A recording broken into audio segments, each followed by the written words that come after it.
quiero que nos metamos en una historia que involucra a Gustavo Cerati, la casa de Cerati y la aparición de un cuerpo. La verdad es impresionante. Y la historia obviamente la tiene Paulo, ¿no? La noticia de hoy, y va a haber algo dentro de una semana, es que era menor de lo que se pensaba y lo mataron. Arranco de cero ahora. Queda claro que lo mataron para recordar el caso. En Coglan, Avenida Congreso 3748, y al lado en 3742 hay dos casonas viejas. Había una, la destruyeron para hacer un edificio. La que derribaron para hacer, ahí está, para hacer un edificio, pertenecía, hasta que la vendió, a Marina Olmi, la artista que es hermana de Boy Olmi. Boy Olmi, exacto. La compró en los 90 y que entre el 2001 y 2003, ella lo contó cuando se fue a vivir a Europa, se la alquiló a Gustavo Cerati. Muy conocido ese lugar porque era, entre esos años, 2001 y 2003, era el lugar de reunión de Gustavo Cerati y sus amigos. Muchos músicos, Hilda Lizarazu, Charly García, un montón de músicos visitaron esa casa, por eso es una casa conocida. El 20 de mayo pasado, cuando estaban haciendo obras de remoción de la vivienda anterior, para empezar la construcción, ahí vemos las imágenes, en la medianera, la medianera que divide con la casona esa vecina, cuando la máquina está trabajando, aparecen restos humanos. Muy bien por el arquitecto, muy bien por el licenciado a cargo de la seguridad de esa obra, porque hizo lo correcto. En vez de tirar tierra encima, llamó a la policía como corresponde. Y se abrió una causa que hasta el día de hoy tiene a cargo el fiscal Martín López Perrando, que está haciendo un trabajo impecable, Martín, con gente de la policía de la ciudad que abrieron una causa. Lo primero que se pensó es muerte durante un asesinato durante la dictadura, que ahí tendría que pasar a la justicia federal. También, y esto lo contó en una entrevista y también algunos vecinos, la propia Olmi, que cuando ella compró la casa con su entonces marido, a una señora Olga, con un apellido alemán, una señora alemana, le contó que en esa casa antes había habido un geriátrico. Y antes eran los terrenos de una iglesia de Santa María, que sigue la iglesia a la vuelta, pero esos terrenos se lotearon, se hicieron viviendas, hace muchísimos años. Entonces, hubo... ¿Y qué eran esos terrenos? Terrenos de una iglesia. Pero al ser terrenos de una iglesia, las iglesias hace 200 años eran cementerios. Alrededor de la iglesia se hacían cementerios. Entonces, ante esa posibilidad, ahí había un margen enorme. Sí. ¿Qué fue lo que ocurrió? Cuando se levantaron los restos, más o menos 150 restos óseos. El primer informe de autopsia de forense ubicó a los restos de los 90 a esta parte. Entonces, no es de la dictadura. No es de la dictadura. No es de la iglesia, del cementerio. No es del cementerio, es más reciente. Pero encontraron algunas cosas que paso a detallar. Pon el reloj. Al lado del cuerpo había un reloj, lo que vemos es una réplica, vamos a poner el reloj, un reloj CA90 Casio. ¿El que tenía el que tenía la calculadora? El que tenía la calculadora y el videojuego. Claro. Que se empezaron a fabricar en Japón en 1982, o sea, es del 82 a esta parte. Por el número de serie aparentemente es más reciente, más cerca de los 90. El que tenía al lado los restos, que además se encontraron restos de un calzado, la suela de un calzado, lo que podría ser el resto de un corbatín azul, un llavero, una llave Travex, del tipo Travex, doble paleta, con lo que parece ser restos de un llavero de plástico naranja, que es el que te entregan cuando vas a una llave nueva, que te dan un llavero naranja, bueno, tenía eso. Y algo que parecía un dije que ya te voy a contar.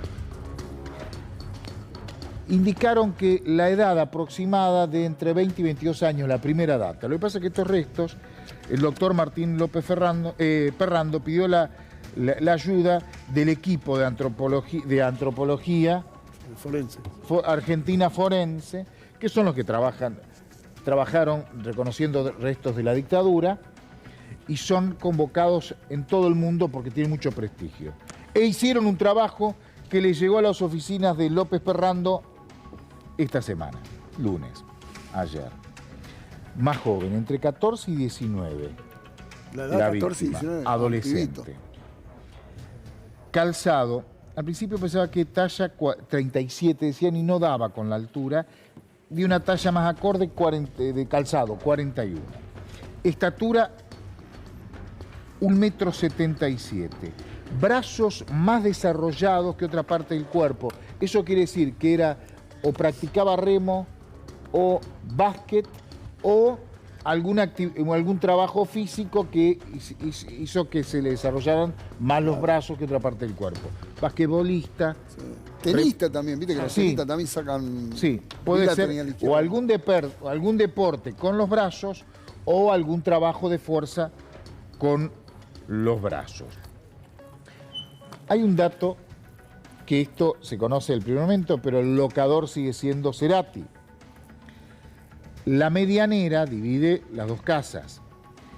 Los restos aparecieron de la medianera unos centímetros más para la casa vecina. No es ni siquiera en la casa que habitó Cerati mucho después, claro, porque esto es Dante de los 90. O sea, Cerati no tuvo nada que ver con nada que ver. Vamos a decir, porque no, la primera era una historia tremendo, no tiene nada que ver nunca. Aparte, lo habían vinculado con la canción Entre Caníbales. Sí. Había una elucubración ni Cerati, musical. ni la señora Olmi, no tiene nada que ver, el previo, y es la casa vecina. Una fuente cercana al fiscal me dijo, ojo, por la casa. Siempre sacando toda esta gente que he mencionado, porque que he mencionado todo es antes. La divisoria de terrenos era hasta hace algunos años con ligustrina. Claro. Que eso es impreciso, no había tapial. Por eso la división es imprecisa, por eso investiga las dos casas. Esa señora alemana que vivió ahí hace 40 y pico de años y le vendió la casa a la familia Olmi. Al lado una señora muy viejita que todavía vive, cuyos hijos ya no viven en el lugar, que compró la casa hace 40 años. Por poco, pero quedan afuera. Como que hubo alguien en la casa en ese tramo, en ese lapso de tiempo. Pero hay más. Datos de la autopsia. A ver. Y acá viene el horror. Estos datos son de ahora que recibió el fiscal. Tiene una lesión.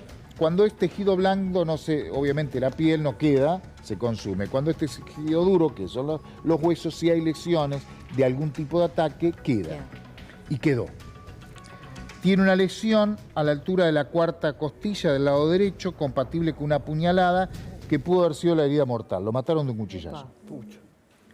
Y tiene lesiones posteriores por ejemplo, en la rodilla, en los codos, compatibles con un intento de descuartizamiento apurado e incompleto, que por alguna razón no se completó, pero sí se interrumpió, pero sí tiene rayones compatibles con el uso de un serrucho o algo parecido para tratar de cortar, desmembrar el cuerpo de ese adolescente. Eso ya lo determinaron. Lo mataron a puñaladas e intentaron descuartizarlo. Pero por alguna razón no les dio el tiempo. ¿Por qué? Porque interrumpieron el descuartizamiento, no se completó, y por la fosa.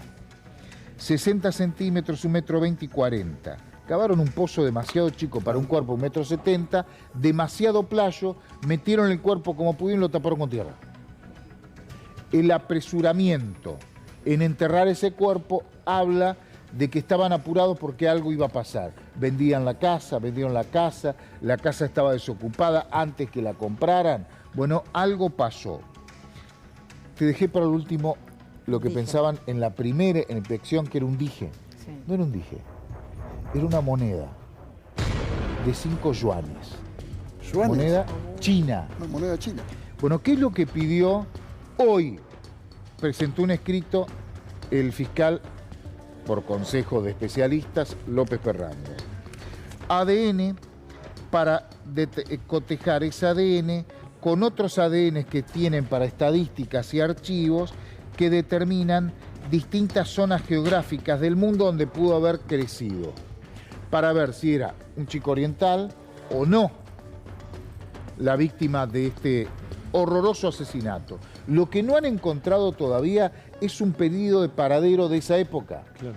Con una aclaración, por el paso del tiempo y la prescripción de las causas de paradero, esos archivos fueron a destrucción. Y están haciendo todo un trabajo de historiadores sobre expedientes. Pero además hay un perito que está haciendo un trabajo histórico en los registros de propiedad. ¿Quiénes fueron los anteriores dueños de esa vivienda? La causa está prescripta. Si aparece alguien y dice, yo lo maté, no lo van a poder meter en cana. Lo que pasa es que en la justicia, tanto el fiscal como todos los funcionarios que están trabajando, sienten la responsabilidad de decirle a una familia que en algún momento buscó a un adolescente, mira, lo mataron y lo enterraron en este lugar. Para saber, para dar esa información, para terminar un ciclo de una familia que posiblemente esté buscando, tienen que identificarlo. Todavía no tiene nombre y apellido.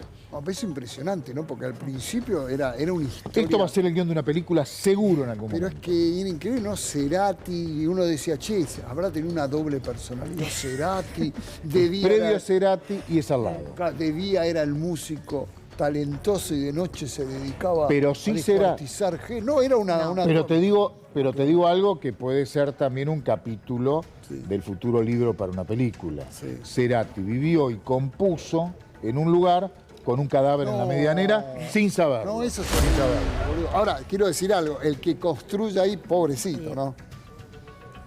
Ya están haciendo un edificio. Un cadáver. ¿Ya lo están haciendo? Ya está. Vale menos, ¿no?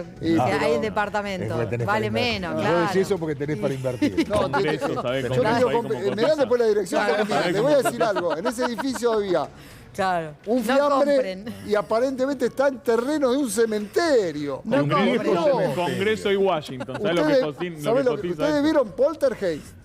No. Ah, yo lo único que le digo Y es después eso. vas vos y... Tengo esto nada más. Tengo esto nada más. ¿Cuánto sale el penthouse?